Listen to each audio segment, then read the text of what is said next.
बहू ने आसमान दिखा दिया।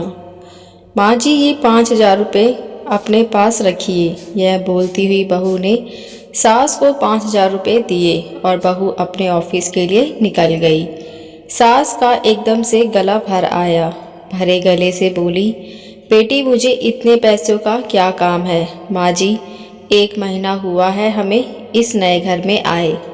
मैं रोज़ देख रही हूँ आपको कितने चीज़ों के लिए पैसे लगते हैं। आप सब्जी लाती हो, फल लाती हो, काम वाली भी कभी आपसे पैसे मांगती है। आप रोज़ सामने वाले गार्डन में घूमने जाती हो। आपका कुछ खाने का मन हुआ या कुछ खरीदने का मन हुआ तो आप यह 5,000 रुपये अपने पास रखिए। सास चेहरे पर मुस्कुराहट लाते हुए बोली, पेंशन के पैसे रहते हैं मेरे पास। इस पर बहू बोली, माँ जी, आप गार्डन में जाती हैं, वहाँ आप फ्रेंड्स बनाइए, कभी मन हुआ तो पिक्चर देखने जाइए, पार्टी दो, पार्टी करो, अपनी ज़िंदगी खुलकर जियो माँ जी। इन्होंने मुझे बताया कि आपने बहुत मुश्किलें उठाते हुए इस घर को संभाला है। बड़े भैया अपने घर में खुश हैं, दीदी अपने ससुराल में खुश हैं, हम भी खुश हैं। अब आप किसी की या कोई भी चिंता किए बगैर खुश रहें। सिर्फ अपने लिए जियो, जो आपके मन में आए वो करो।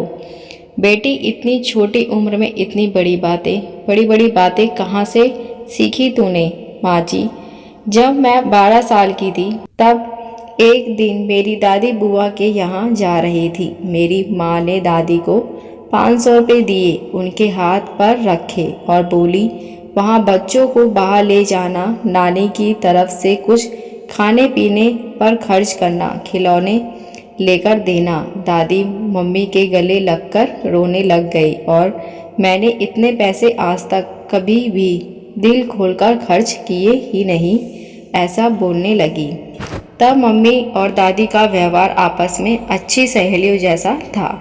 माँ जी, मुझे भी यह पता है कि इस परिवार को संभालने के लिए आपको अपने जॉब भी छोड़नी पड़ी थी। कितना बुरा लगा होगा आपको, कितने इच्छाओं, महत्वाकांक्षाओं का दम घोटना पड़ा होगा आपको। माँ जी, आज से आप अपनी पेंशन को खर्च ना करें। पेंशन के पैसे अपने पास ही रहने दीजिए। अगर मुझे कभी आवश्यकता लगी तो मैं आपसे मांग लूँगी। मेरी माँ हमेशा कहती थी कि 12-14 घंटे घर में काम करने वाली महिलाओं को कोई समझता ही नहीं है, लेकिन तुम अपनी सास की मेहनत को ध्यान में रखना।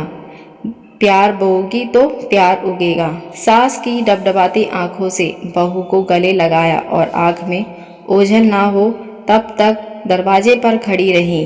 बहू के आने पर मैं इस घर की 4 दीवारी में बंद के रह जाऊंगी, ऐसा सोचा था, पर बेटी तूने तो दरवाज़ा खोलकर मुझे बाहर का आसमान दिखा दिया। ये छोटी सी कहानी आपको कैसी लगी मुझे कमेंट करके ज़रूर बताएं। अगर आप हमारे चैनल पर नए हो तो मेरे चैनल को सब्सक्राइब, लाइक, शेयर ज़रूर करें। अब मिलते हैं नई कहानी के साथ। देखने और सुनने के लिए धन्यवाद।